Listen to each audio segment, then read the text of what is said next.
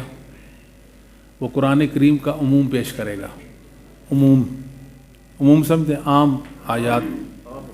ہاں جی، مثال کے طور پر وہ قرآن کریم میں نا، قل بفضل اللہ و برحمتہ فبذلک فلیفرحوا. اللہ کا فضل و رحمت ہو تو پھر آپ خوش ہوں. اللہ نے یہ فرمایا. وہ کہتے ہیں خوشیاں منائیں. خوشیاں منانی کیسے؟ نبی پاک کا میلاد مناؤ جی. ہاں جی، سمجھ آتی کہ نہیں آتی؟ یہ قرآن کے عموم سے ثابت کر رہے ہیں نا. ہم کہتے ہیں کہ اس آیت کو تو صحابہ نے بھی پڑھا اور تابعین تبع تابعین نے بھی پڑھا، امام ابو حنیفہ نے بھی پڑھا، شیخ عبد القادر جیلانی نے بھی پڑھا. سبیل مومنین میں عید میلاد النبی نہیں. اگر ہوتی پھر تو آپ کی بات سنی جاتی، اور اس آیت ثبوت ہوتا سبیل مومنین میں ہوتی. اس آیت میں عید میلاد کا ثبوت نہیں. کیوں؟ دلیل کیا ہے کہ سبیل مومنین میں عید نہیں ہے. سبیل مومنین میں عید نہیں ہے. وہ کہے گا وہ کہے گا ومن احسن قولا ممن دعا الی اللہ. اس انسان سے بڑھ کر کس کی بات اچھی ہو سکتی ہے جو داعی الی اللہ ہے، اللہ کی طرف بلاتا ہے. میں اللہ کی طرف بلا رہا ہوں نا. اذان کہہ کر لوگوں کو اللہ کے ذکر کی طرف نہیں بلا رہا. والا ذکر اللہ اکبر، اللہ کا ذکر بڑی چیز ہے. وہ کہیں گے یہ آیات صحابہ تابعین تبع تابعین ائمہ دین ائمہ اسلام پڑھتے تھے، مگر عید الفطر عید الاضحیٰ کی اذان کا ثبوت نہیں نکالتے تھے. ثبوت وہ کہے گا اچھا اب میں جمعہ کی اذان پر اس کو قیاس کرتا ہوں. جمعہ کو اذان ہوتی ہے نا، تو عید کو بھی کہہ دیتا ہوں. کہیں گے اگر قیاس صحیح ہوتا تو اول حقدار اس قیاس کے صحابہ اور ائمہ دین تھے. وہ قیاس یہ نہیں کرتے تھے، لہذا تیرے قیاس کی کوئی حیثیت نہیں. لے جا اپنا قیاس کار میں. تمام بدعتوں کا یہی معاملہ، تمام بدعتوں کا. تو میرے بھائیوں بزرگوں احتیاط کریں، پھونک پھونک کر قدم رکھیں، تھوڑا عمل کر لیں، تھوڑا عمل، معمولی عمل اس کے ساتھ نبھا کریں، اور پوری زندگی وہ آپ کے ساتھ قبر میں جائے. انشاءاللہ اللہ کے ہاں سرخرو ہو جائیں گے. بڑے بڑے اعمال، بڑے بڑے اعمال، پہاڑوں جتنے اعمال، تہامہ کے پہاڑوں جتنے اعمال، اگر رسول اللہ صلی اللہ علیہ وسلم کے دین میں وہ ثابت نہیں اور وحی سے ان کا ثبوت نہیں ہے تو ذرہ کے برابر ہو جائیں گے. وَقَدِمْنَا إِلَىٰ مَا عَمِلُوا مِنْ عَمَلٍ فَجَعَلْنَاهُ هَبَاءً مَنْثُورًا. بکھرے ہوئے ذرات، بکھرے ہوئے ذرات، ان کا کوئی وزن نہیں ہوگا روز قیامت، جس طرح ان ذرات کا وزن کوئی نہیں ہے.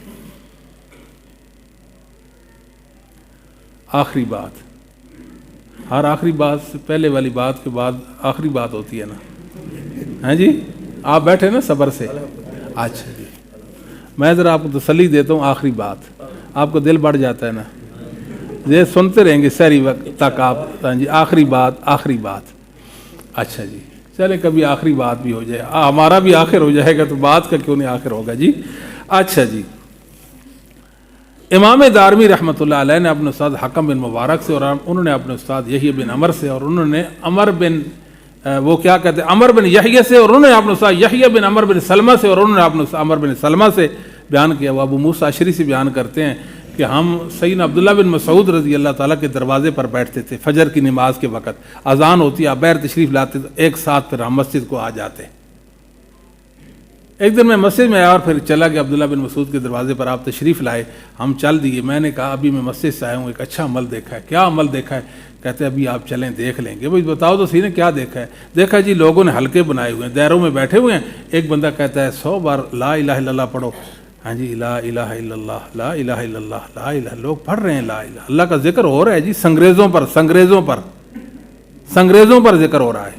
سبحان اللہ 100 بار پڑھو، پڑھا جا رہا ہے، الحمدللہ 100 بار پڑھا جا رہا ہے۔ آپ نے کیا کہا؟ میں نے کچھ نہیں کہا، آپ کی رائے کا انتظار ہے۔ کیوں نہ کہا لوگوں، کیوں نہ کہا لوگوں،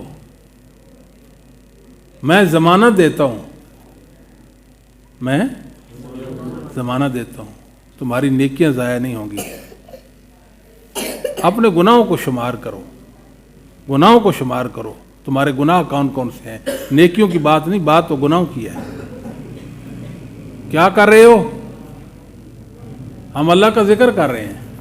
افسوس آپ پر، ابھی تو رسول اللہ علیہ وسلم کے وہ کپڑے مبارک وہ سیدھا نہیں ہوئے، وہ برتن جو آپ استعمال کرتے وہ بھی نہیں ابھی ٹوٹے، اور صحابہ کی اکثریت موجود ہے، اور تم نے یہ کام جاری کر دی، امت کی تباہی و بربادی کا سامان کر دیا۔ وہ فوراً بولے ما اردنا الا الخیر، ما اردنا الا الخیر، ہم تو خیر کے ارادہ سے یہ کام کر رہے ہیں، خیر کے ارادہ سے، اچھا کام سمجھ کر کر رہے ہیں۔ کم من مرید للخیر لن یصیبہ، کتنے ایسے ہیں جو خیر کے ارادے سے عمل کرتے ہیں مگر ان کو خیر نصیب نہیں ہوتی۔ آخری بات، بخاری مسلم عبداللہ بن مسعود رضی اللہ تعالیٰ کا ایک قول ہے، لا یجعل احدکم للشیطان شیئا من صلاتی یرى ان حقا علی لا ینصرف الا عن یمینی رأیت رسول اللہ صلی اللہ علیہ وسلم کثیرا ینصرف عن یساری۔ ایک امام یہ کہے کہ میں ہمیشہ مقتدیوں کی طرف دائیں جانب سے پھروں گا، لازم ہے مجھ پر، ضروری ہے، واجب ہے، جبکہ میں نے رسول اللہ صلی اللہ علیہ وسلم کو کئی بار بائیں طرف بھی مقتدیوں کی طرف پھرتے دیکھا۔ یعنی ایک عمل ہے، دونوں طرح ثابت ہے، ادھر سے بھی ادھر سے بھی، یہ بھی مستحب یہ بھی مستحب۔ مستحب سمجھتے نا، ایک شرعی عمل ہے، اس کا ایک درجہ ہے، اس کا کیا ہے؟ یہ مستحب ہے، یہ واجب ہے، یہ مستحب ہے، یہ فرض ہے، یہ سنت ہے۔ بات سمجھ آتی ہے جی؟ عمل مستحب، عمل کون سا؟ مستحب ہو اور اس کے ساتھ معاملہ واجب کا کریں تو وہ شریعت کا عمل نہیں رہتا، وہ شیطان کا عمل بن جاتا ہے ثابت قرآن سے بھی اور حدیث سے بھی ثابت ہے، حدیث سے رسول اللہ نے وہ کیا ہو اور امت کے مسلمان محدثین کہیں کہ یہ مستحب اور وہ کہے واجب،